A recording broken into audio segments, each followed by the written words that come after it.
Assalamualaikum warahmatullahi wabarakatuh, teman-teman. Selamat datang di podcast Ren. Kali ini di tanggapan mingguan, saya tidak sendiri. Saya kedatangan Romo Antonio Antara, SSMM. Beliau mengabdi atau melayani jemaat di Paroki Cikarang, Gereja Ibu Teresa di Bekasi.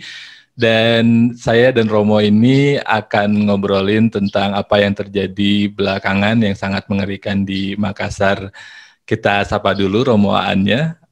Selamat pagi atau selamat siang, Romo. Selamat pagi menjelang siang, saudaraku. Iya. Bang Irfan, Ustadz ya, Ustadznya saya panggil Bang Irfan aja lah. Iya, Bang Irfan aja.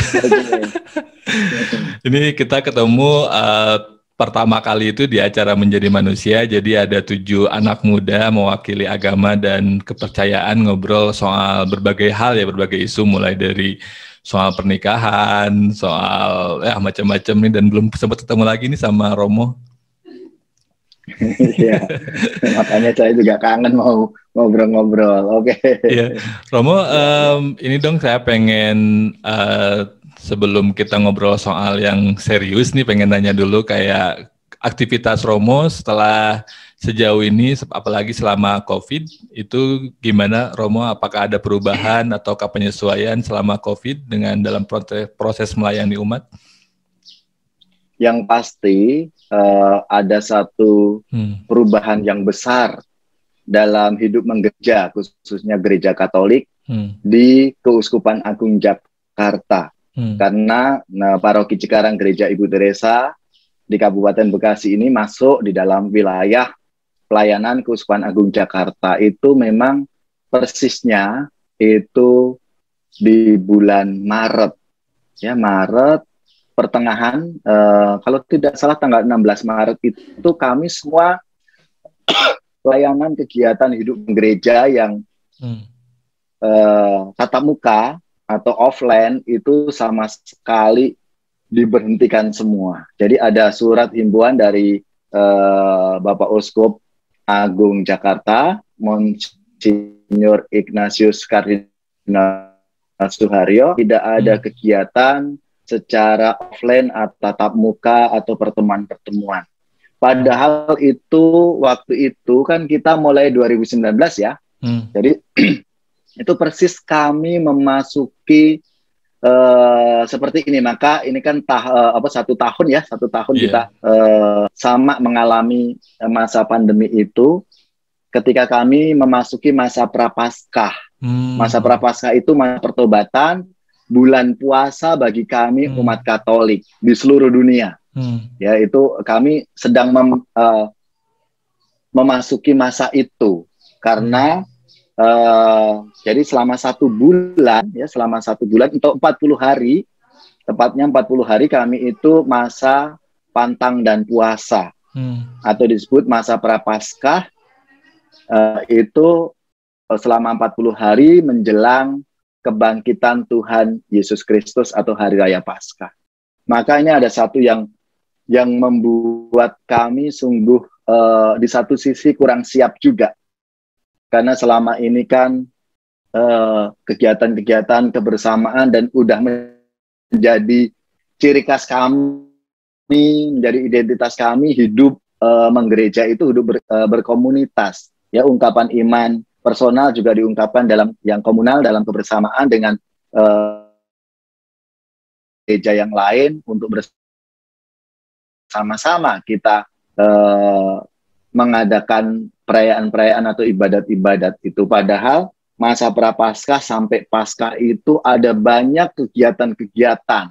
Nah, ini yang benar-benar kami akhirnya sudah stop sama sekali. Kami juga waktu itu belum siap untuk mengadakan online, maka kami sama sekali belum mengadakan waktu itu. Ya sudah, kami hanya secara internal, para romonya saja yang ibadah karena menjadi kewajiban kami, para romo, kami berdua waktu itu untuk ya kita adakan dan sama sekali kita minta kepada seluruh jemaat untuk mengikuti secara streaming online Gereja Katedral Keuskupan Agung Jakarta supaya semua mengikuti di sana karena kami secara gereja di teritorial Paroki Cikarang Gereja Ibu Teresa belum siap waktu itu.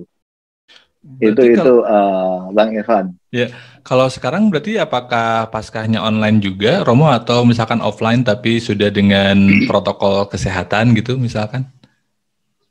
Nah, itu lalu kami memang terus dari pihak Keuskupan Agung Jakarta mengadakan rapat-rapat untuk itu, dan pasti sesuai dengan himbauan pemerintah juga kami mengikuti semua. Jadi semua gereja tidak ada yang mengadakan perayaan atau ibadah mingguan, bahkan harian, ya harian. Misa harian, mingguan itu tidak ada. Kurang lebih selama 8 bulan, ada yang 10 bulan. Jadi tergantung kesiapan masing-masing paroki. Paling tidak di Paroki Cikarang ketika sudah ada himbauan dari Keuskupan Agung Jakarta untuk menyelenggarakan misa online, itu kami baru menyelenggarakan itu di bulan September 2019, karena itu bertepatan dengan ulang tahun gereja kami. Ya, karena kita ini kan nama pelindungnya Mother Teresa. Mother Teresa itu kan meninggal pada tanggal 5 September.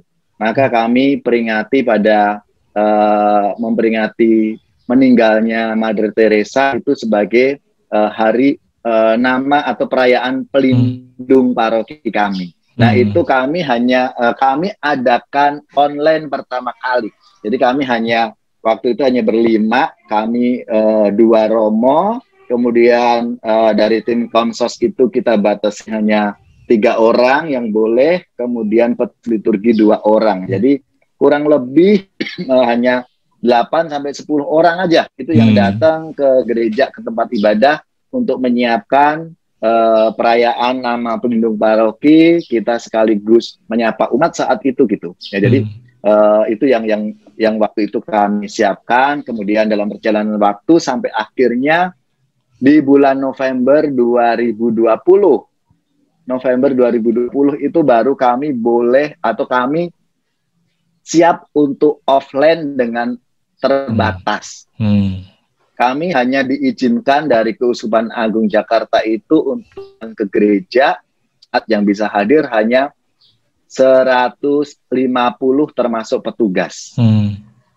150, tidak boleh lebih dari itu. Padahal biasanya kami kalau mingguan itu bisa 4,5 sampai 5.000 jemaat.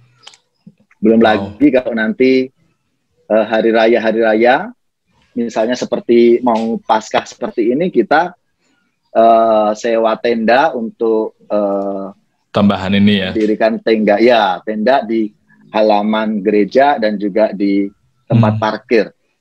Itu karena harus menampung jemaat. Tapi ini tidak juga, sampai sekarang kita masih offline, jadi offline-nya terbatas, kemudian online-nya terus berjalan, kita online, dan itu banyak umat mulai kita, karena harus membiasakan juga ya, ini kebiasaan baru, jangan sampai umat itu lalu nanti malas-malesan untuk beribadah, karena kita nggak bisa ngontrol ini kan ya, kita nggak bisa ngontrol. Ngontrolnya bagaimana? Ini kan mereka di rumah masing-masing. Apakah mereka bisa atau tidak? Ibadah atau tidak? Kita kan nggak ngerti. Maka kami sungguh mengharapkan kepada pengurus-pengurus di lingkungan untuk menggerakkan umatnya tetap mengadakan pertemuan tapi secara online lewat Zoom seperti itu. Atau fasilitas-fasilitas yang lainnya.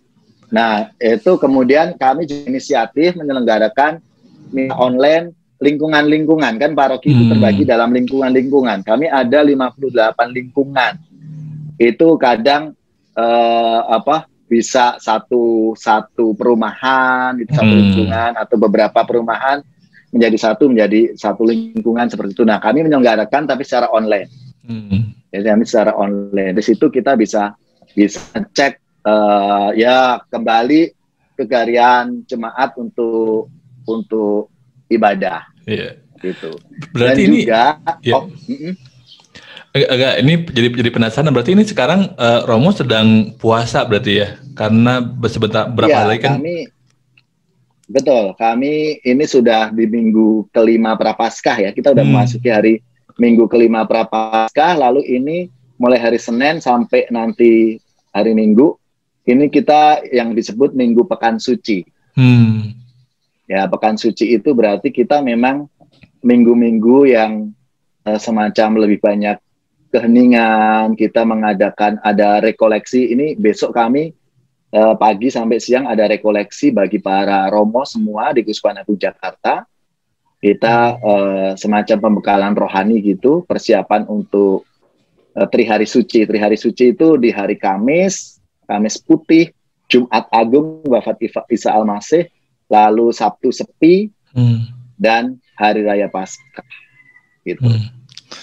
Wah, ini jadi agak sedih ya, maksudnya kayak sebentar lagi ada momen yang begitu sakral gitu bagi teman-teman Katolik, tapi kemudian kita kemarin mendengar kabar juga yang mengerikan, ada setelah sekian lama gitu ya tanpa terduga ada penyerangan kembali ke sebuah gereja di Makassar. Pengen dengar tanggapan Romo dong terkait ini, Romo.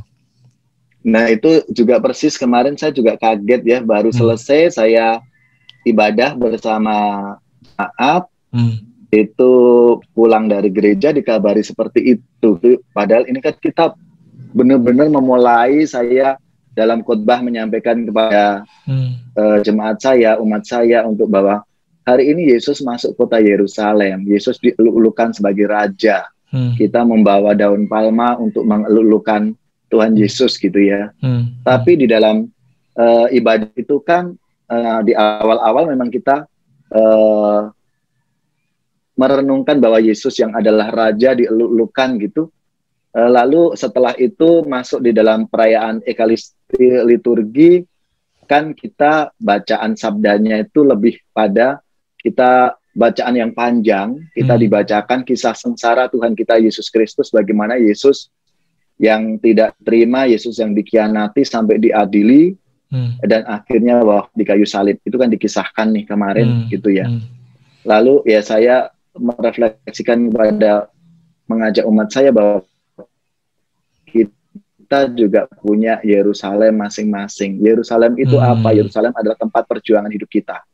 Apalagi masa pandemi ini gitu, kita diajak untuk sungguh-sungguh masuk dalam misteri itu. Yang mungkin kadang kita merasa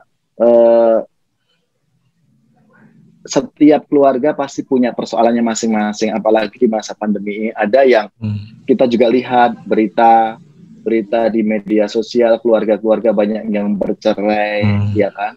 Belum lagi dampak dari ekonomi mengenai pandemi seperti ini. Lalu tantangan lagi adalah bagaimana hidup beriman kita gitu, hidup beriman kita yang nggak mudah saat ini gitu. Kita mengungkapkan iman saja terbatas dengan protokol kesehatan, semua nggak bisa datang ke gereja gitu. Ini kan menjadi medan perjuangan kita untuk itu. Lalu malah ada kabar yang seperti itu. Ini bagi saya kok ya gimana ya?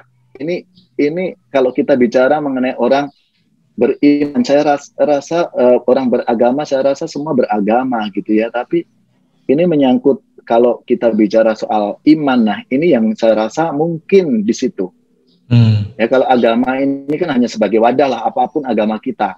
Dan agama pasti mengajarkan semua hal yang baik. Nggak ada agama yang mengajarkan kebencian, mengajarkan kejahatan kan seperti itu, bahkan mengajarkan untuk membunuh dirinya sendiri kan gitu. Nah, tapi ini ada pengalaman yang seperti ini gitu. Ini lalu menjadi pertanyaan, apakah ini orang beriman tidak? Gitu. Sampai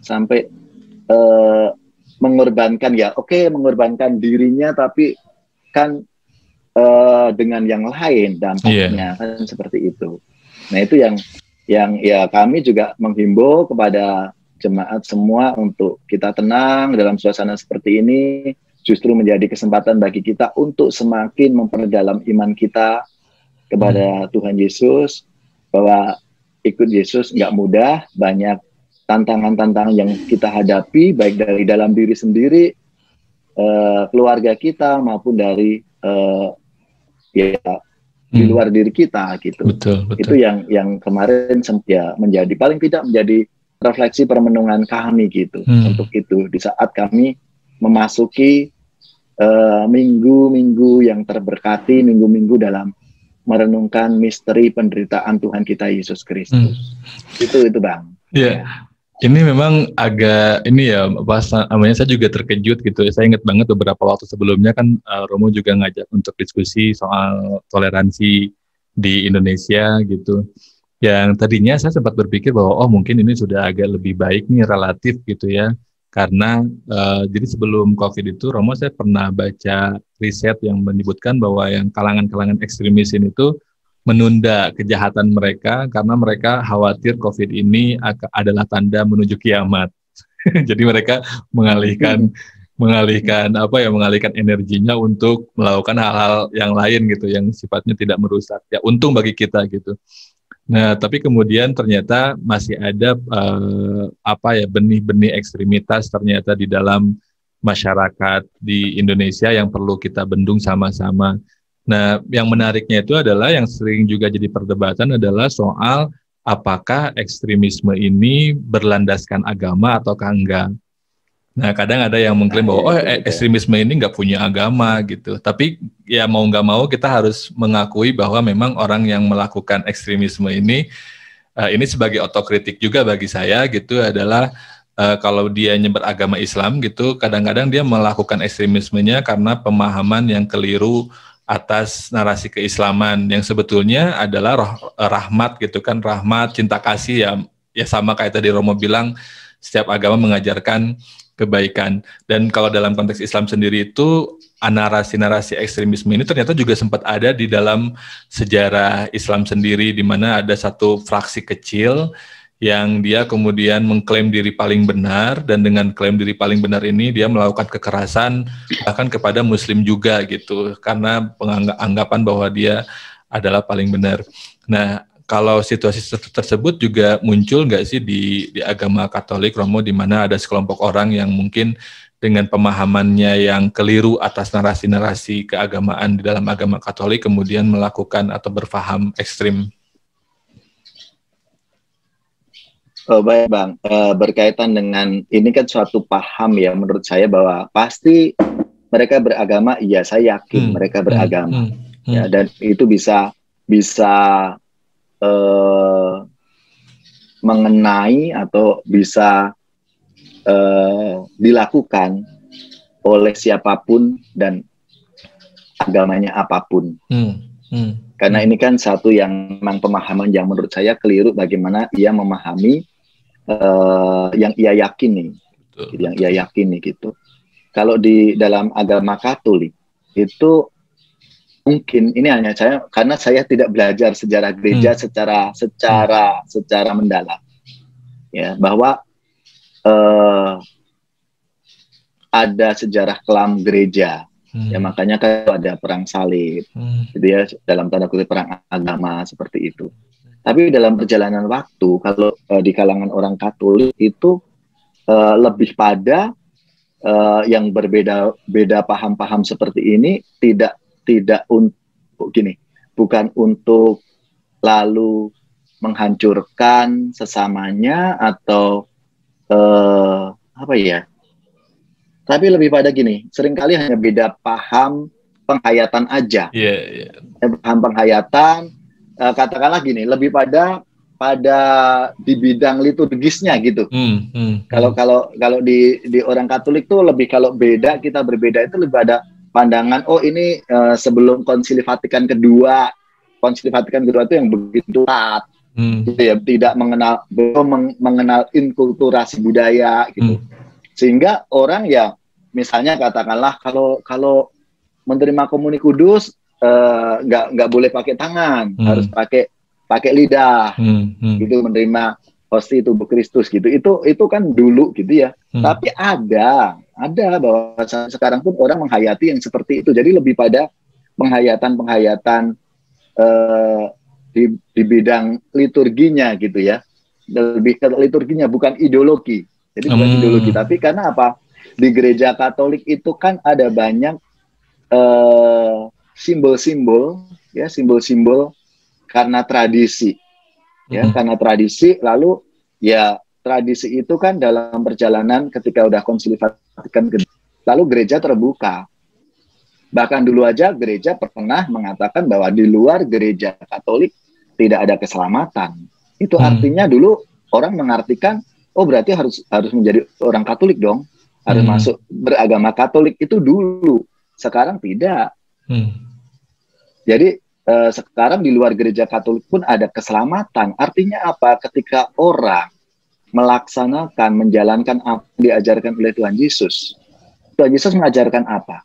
Cinta kasih, perdamaian, pengampunan, gitu. Kepedulian satu sama lain. Itu berarti siapapun agamanya, siapapun orangnya, dari suku manapun, itu adalah pengikut Kristus. Dalam arti yang seperti itu ya. Kami memahami pengikut Kristus itu dalam arti yang luas. Mereka yang mengikuti ajaran Kristus, mungkin dia bisa orang Muslim. Saya katakan Bang Irfan ini pengikut Kristus loh. Karena apa? Bang Irfan sangat toleransi. Bang Irfan sangat peduli sama orang yang membutuhkan misalnya. Itu pengikut Kristus dalam yang luas, bukan agama kita. Gitu. Karena kalau kita bicara agama Katolik, Yesus nggak agama Katolik loh. Yesus agamanya Yahudi. Ya, Yesus Yahudi, dia orang Yahudi gitu. Bukan Katolik gitu. Tapi kami orang Katolik itu mengikuti dia ajarannya. Gitu, ajaran cinta kasih, pengampunan, kepedulian, gitu, toleransi, belas kasih seperti itu. Nah, yang ada kalau tadi Bang Irfan menanyakan Katolik ada enggak? Ya ada, lebih pada itu, bukan ideologi yang berbeda lalu melawan, lalu enggak. Kami enggak ada yang seperti itu. Kami hanya lebih pada perbedaan itu kalau misalnya, jadi kalau di gereja gitu, jadi lebih pada internal kami ya, di gereja biasanya nih orang-orang yang sepuh, ya orang-orang sepuh itu melihat yang kaum milenial itu kalau beribadah gitu nggak boleh kayak gitu. Kadang dia dari pakaiannya gitu, hanya lihat dari pakaiannya itu kok pakai pakaian UKNC sih kalau ke gereja. Nah gitu. Nah kalau anak-anak sekarang kan kadang nggak mau nggak peduli kan gitu.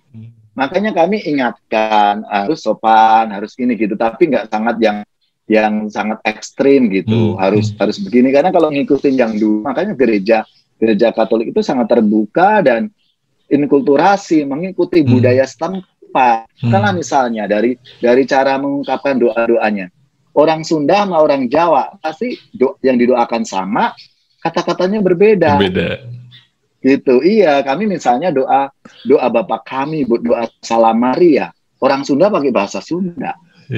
Orang Jawa bisa pakai bahasa Jawa, orang Batak pakai bahasa Batak gitu. Sehingga itu apa membantu khususnya orang-orang daerah, misalnya orang-orang tua, nenek, kakek kita yang orang Jawa nggak bakalan dia bisa ngomong bahasa Indonesia.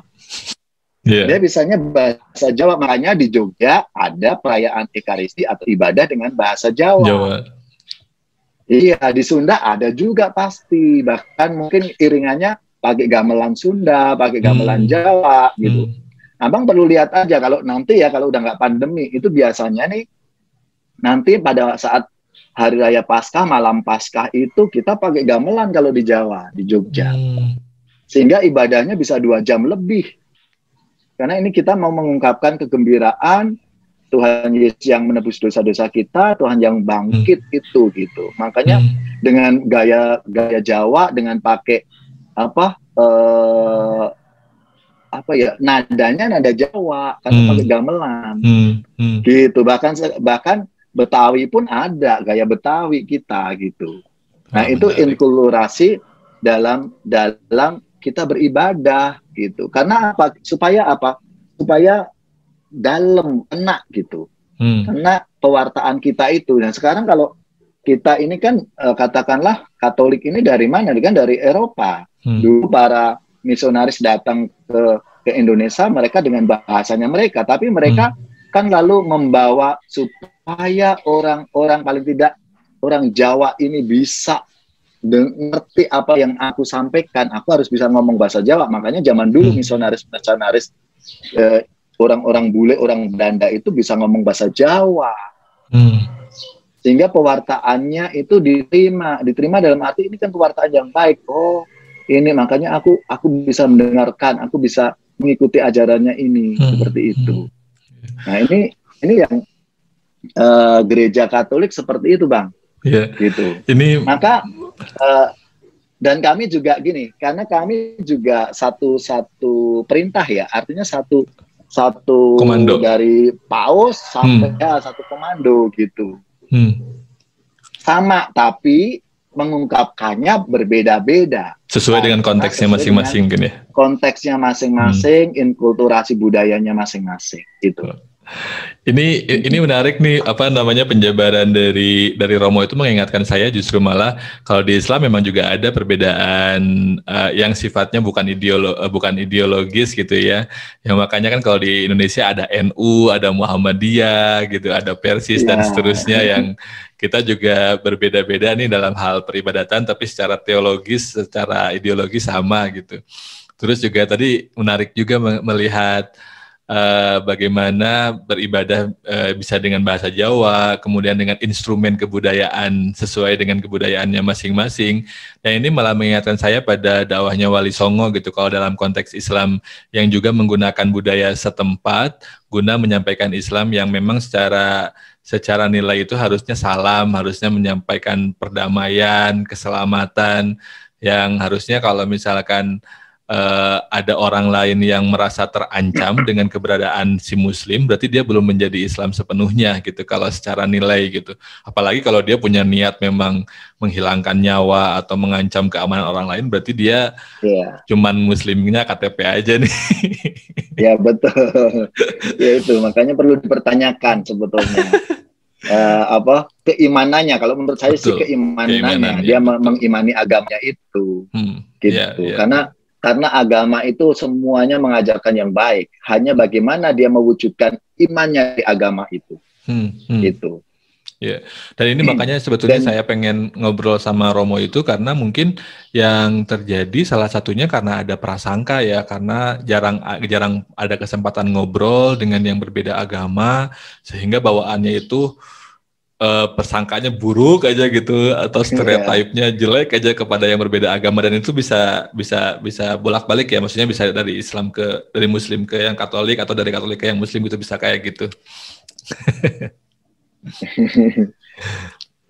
Nah, menurut Romo sendiri ini kita ini kan kayak ekstremisme ini menjadi PR kita bersama nih, kita apalagi yang punya istilahnya secara sengaja maupun tidak sengaja diamanahi tanggung jawab untuk sama-sama mengajak umat gitu ya, katakanlah seperti itu, untuk sama-sama menjaga keharmonisan, perdamaian, cinta kasih gitu, keselamatan. Nah, kira-kira apa ya yang bisa kita lakukan untuk menangkal narasi-narasi ekstrim ini, Romo, kira-kira? Nah, gini, Bang. Jadi sikap ekstrim itu muncul seperti yang tadi, karena apa? Prasangka-prasangka tadi. Karena kalau kita lihat dari sejarahnya ya, saya ini kan paling tidak dari kampung saya orang Jogja. Saudara-saudara saya itu kalau kita bicara soal agamanya macam-macam. Bahkan saya satu rumah saja, kakak saya ada yang Muslim, ada yang Kristen gitu ya. Karena memang ya itu nggak menjadi problem gitu. Kalau kita lihat dari sejarahnya ya, dari sejarah saya gini, budaya kita di kampung itu semua satu kampung itu ya bersaudara gitu. Maka nggak akan ada orang curiga, terus was-was dan lain sebagainya. Nah, yang menjadi persoalan itu ketika kita belum saling mengenal. Dan kebanyakan nih yang saya lihat nih Bang, paling tidak kok kebanyakan itu misalnya nih, saya di Kabupaten Bekasi, saya di Cikarang, itu bukan orang-orang asli Cikarang loh, bukan orang-orang kampung Cikarang loh yang bersikap seperti itu, tapi kebanyakan pendatang. Makanya saya ketika banyak perumahan-perumahan baru, lalu orang datang dari berbagai tempat. Nah, ini yang menurut saya itu yang sepertinya orang-orang yang seperti itu yang kayaknya kalau tidak punya dasar dari kehidupan bermasyarakatnya, itu yang sangat rentan menurut saya. Itu. Sehingga kalau ada orang orang sedikit ada ngumpul-ngumpul, lalu ngumpul-ngumpulnya berkaitan dengan ibadah. Kadang kan ada tradisi kalau kita orang Jawa itu kan ada mendoakan orang meninggal kan. Betul. Kalau orang Muslim ada tahlilan gitu kan. Itu udah biasa di tempat saya gitu kan. Gitu bahwa kami pun bahkan yang Islam ya dengan cara Islamnya dengan tahlilan, habis itu kita yang Katolik ya dengan cara kita Katolik, no problem gitu. Tapi kalau itu di suatu tempat yang baru, ada perumahan-perumahan baru, itu jadi masalah. Gitu, karena apa? Orang nggak saling mengenal, maka baik. Ya, makanya saya selalu menyampaikan kepada jemaat saya, kalau kita tinggal di suatu tempat, saling mengenal satu sama lain. Harus kenal depan rumahnya 10 rumah, belakang rumahnya 10 rumah, kiri kanannya 10 rumah. Saya mengatakan itu supaya kita saling mengenal sebagai satu saudara. Sekarang kita juga nggak milih-milih kan. Oh, aku nanti tinggal di perumahan ini, tetanggaku harus ini kan tidak. Betul. Justru di situ kita ya harus memulai saling memperkenalkan diri. Memperkenalkan diri untuk ayo, lalu keterlibatan dalam hidup bermasyarakat, ada gotong royong, itu kan menjadi ciri khas kita loh. Kalau itu nggak ada, ini yang bagi saya ini rentan. Kalau kita udah nggak ada kepedulian, nggak ada saling membantu, ini yang sangat rentan untuk itu. Maka saya rasa budaya gotong royong, kebersamaan, zaman dulu kalau di kampung kita ada jempol ronda kok keliling kan gitu, yang bapak-bapak ya kan. Gitu. Nah ini kebiasaan budaya kita ini loh harus kita kembangkan terus menerus gitu, supaya apa tidak dimasuki ya budaya-budaya yang nanti kalau kita begini beda lalu ini menjadi lawan kita, menjadi musuh kita. Itu kan nggak benar kalau sikapnya seperti itu. Maka ya baik kalau kita ini sebagai paling tidak kita tokoh-tokoh agama, pertama-tama tokoh-tokoh agama dulu, yang punya andil, punya peran, karena apa? Punya pengikut, punya jemaat, punya jemaahnya. Ini karena kan seringkali kan umat kita, jemaah kita ini kan mendengarkan apa kata pimpinan atau tokoh agamanya. Nah ini kita harus bersama dulu nih, supaya nanti kita memberikan mewartakan atau menyampaikan tausiah atau khotbah itu hal-hal yang baik untuk kita saling menghargai, menghormati satu sama lain, kita sebagai satu saudara. Karena kan enak kalau seandainya kita punya kesulitan, kan bisa dibantu oleh tetangga kita. Betul. Tanpa pandang kita ini hanya apa agamanya. Kan? Karena iya kan ini kan budaya kita orang Indonesia itu kan seperti itu harusnya. Iya. Gitu. Jadi sebenarnya Jadi sebenarnya kita sebetulnya kita secara budaya punya perangkat atau punya senjata yang lengkap kita punya modal, betul. Ya, dan tinggal kita kemudian mengeskalasi modal itu, mengoptimalkan modal itu, dan yang bisa mengoptimalkan salah satunya adalah dengan peran tokoh-tokoh agama untuk menyampaikan narasi-narasi yang memang tepat sesuai ajaran agama yang pada akhirnya objektifnya adalah kebaikan, kemaslahatan, keselamatan, cinta kasih, dan seterusnya ya. Iya. Supaya apa Bang? Karena itu nanti kalau tidak, itu sampai bahkan ya contoh saja, pilihan RT RW aja nanti berdasarkan agama loh. Kalau nggak cocok, nggak sesuai, nggak ini sama agamanya nggak mau. Itu bisa jadi berantem. Iya benar. Tapi kalau seandainya sudah kita ini udah bersaudara satu sama lain, apapun agamanya, menurut saya nggak akan masalah. Maka penting di sini adalah peran-peran tokoh agama dulu. Tokoh agama nih yang sering kali kan mengkhotbahkan ini, mengkhotbahkan itu gitu kan. Saya hanya belajar dari umat saya itu kan selalu pasti akan mendengarkan. Kemarin Romo khotbah ini loh, kata Romo ini, bahkan kadang dipakai loh sama anaknya. Misalnya seandainya ibunya atau orang tuanya itu misalnya nih suka marah-marah gini-gini, nanti anaknya bisa loh, apa gunanya ke gereja dengerin khotbah Romo untuk begini-begini. Nah itu kan benar kan, artinya kan umat itu kan mendengarkan. Maka hati-hati gitu loh. Itu Bang. Baru setelah itu peran tokoh masyarakat untuk semakin memfasilitasi gitu kan. Tokoh agama kan berarti lewat di tempat ibadah masing-masing lah. Itu yang kita harus terus-menerus, artinya kita masuki pewartaan hal-hal yang baik, apa yang diajarkan oleh Tuhan kepada kita semua gitu kan. Nah, nanti tokoh-tokoh masyarakat ini memfasilitasi, contohnya yuk kita sama-sama piket ronda nih di jadwal gantian, kan jadi saling kenal kan.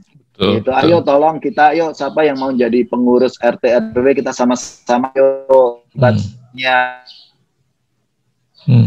Gitu. Kita sudah punya modal kok, modal yang sudah peninggalan nenek moyang kita dulu. Gitu. Betul. Jadi kalau boleh saya simpulkan, pertama kita harus punya gagasan atau pemahaman bahwa kita adalah saudara ya. Kalau saya sering senang banget nih ngutip salah satu quote-nya, kalau kita nyebutnya quote, dari Ali bin Abi Thalib yang bilang bahwa yang bukan saudaramu dalam iman adalah saudaramu dalam kemanusiaan. Dan bisa kita perkecil lagi kan, saudaramu dalam keindonesiaan kita lah istilahnya. Dan setelah pemahaman itu kemudian masing-masing dari kita berupaya untuk berinteraksi, saling mengenal, yang dengan saling mengenal itu akan tercipta kolaborasi, kerjasama, sehingga menurunkan sentimen-sentimen negatif. Baru kemudian di level atasnya tokoh agama dan tokoh masyarakat bisa membantu mendorong agar si suasana keharmonisan dan toleransi ini bisa terbangun. Ya, menarik sekali nih Romo diskusinya. Semoga diskusi ini ada manfaatnya nih buat teman-teman yang mungkin juga kalau dalam konteks podcast ini agak terkejut loh, kok kenapa podcast yang keislaman malah ngobrol dengan yang non-Islam gitu, karena justru malah di podcast kami ingin menunjukkan bahwa walau perbedaan agama itu tidak mesti dijadikan penghalang untuk kita berdiskusi, untuk saling mengenal, sehingga dengan saling mengenal itu kita tidak timbul kesaling curigaan, dan kita bisa tumbuh kesadaran bahwa memang perbedaan agama ini adalah sunnahnya Tuhan gitu. Amin. Oke. Dulu waktu saya juga ngisi acara mimbar agama Katolik kan kita semua ada di TVRI kan punya acaranya masing-masing ya, mimbar agama Katolik. Tapi saya waktu itu ngajak Kiai Nurul Huda, pemimpin pesantren motivasi Indonesia, saya ajak untuk yuk kita bicarakan, ini ada kaitannya dengan toleransi dan selama ini kan kami bekerja sama gitu loh Bang. Bekerja sama dalam kegiatan-kegiatan, bahkan di luar kegiatan pun kita goes bareng gitu ya. Untuk ya saling ngobrol-ngobrol gitu. Wah, itu seru banget nih, perlu diduplikasi nih di banyak tempat gitu, gimana Romo dan Kiai bisa bergandengan tangan, insya Allah umatnya juga bisa saling bergandengan tangan. Oke Romo, terima kasih banyak udah meluangkan waktu. Iya, betul. Gimana? Bang, kita juga kerjasama untuk meningkatkan UMKM itu. Nanti tanya Pondok Pesantren Motivasi Indonesia. Kemarin kita undang Bapak Menteri, Menteri Agama, kemudian Pak Ahok juga, tapi karena pandemi lalu mereka streaming aja lewat virtual, tapi saya hadir di sana dan juga ketua NU Kabupaten Bekasi juga hadir. Jadi saya di pesantren motivasi saya udah kayak yang punya pesantren aja. Aduh. Tapi kalau ya berarti kan alhamdulillah jadinya teman-teman di pesantren motivasi Indonesia juga udah nggak terkejut kan, kalau kan kadang-kadang pesantren nggak semuanya punya pengalaman untuk bertemu dengan tokoh agama dari agama lain gitu, sehingga pasti mungkin akan terkejut. Udah biasa Bang. Bahkan waktu kami adakan LDK bersama mau dilatih oleh Kopassus tuh waktu itu, kita kan beberapa pesantren kami undang di area Kabupaten Bekasi ini, kita untuk dilatih oleh Kopassus berkaitan dengan bela negara dengan anak-anak remaja khususnya. Nah itu aja subuh-subuh mereka kan harus sholat tuh. sholatnya di gereja saya tuh Bang, di atasnya ada salib itu. Mereka pada sholat di situ. Udah sini aja tempatnya, nggak apa-apa. Ini udah disucikan. Gitu. Wah, itu indah banget sih. Kalau di waktu saya kuliah itu ada juga tuh Romo apa namanya kayak multi-faith prayer room. Jadi satu ruangan yang semua agama beribadahnya di situ. Itu pengalaman pertama saya kayak merasakan perbedaan yang nggak mesti dipertentangkan gitu, karena memang nggak bisa dipungkiri terjadi dan memang sunnahnya Tuhan gitu. Oke. Dan siap. Ini juga di medsos kan lagi ada itu Bang, bagus sekali sih dari luar negeri, tapi bagaimana toleransi itu terwujud dalam sebuah lagu. Jadi orang-orang Muslim di Yerusalem sana itu menyanyikan, kemarin kita merayakan Minggu Palma yang haleluya itu yang hosana terpujilah gitu, tapi halu akbar kan itu sama dengan haleluya, shalom gitu. Bagus sekali, nanti saya kirim videonya. Boleh ya. Itu kan bagus ya itu. Bahasa Ibraninya dari ini kan ya? Iya betul. Iya kan memang satu bahasa sebenarnya di sana. Oke, siap. Hanya kita ini yang sering kali orang-orang yang nggak bertanggung jawab itu menafsirkannya yang berbeda. Dan tanpa pengetahuan juga ya. Semuanya kita ini kan, iya betul. itu Bang ya. Siap. Saya rasa itu kita punya peran di sana sebagai para tokoh-tokoh agama untuk ya mewartakan yang baik, mengajak umat untuk, menurut saya ya untuk ayo hidup bersama sebagai saudara di manapun jemaat atau jemaah kita tinggal gitu. Ya, setuju. Oke, terima kasih Romo untuk waktunya nih, senang banget ngobrolnya, nggak kerasa, tapi sayang sekali waktunya terbatas. Tapi semoga obrolan kita ada manfaatnya untuk teman-teman semua, menambah wawasan. Dan nanti berlanjut yang pasti ya. Betul, insya Allah kita berlanjut, nanti kita ngobrol-ngobrol lagi. Terima kasih teman-teman yang sudah mengikuti. Assalamualaikum warahmatullahi wabarakatuh. Waalaikumsalam warahmatullahi wabarakatuh.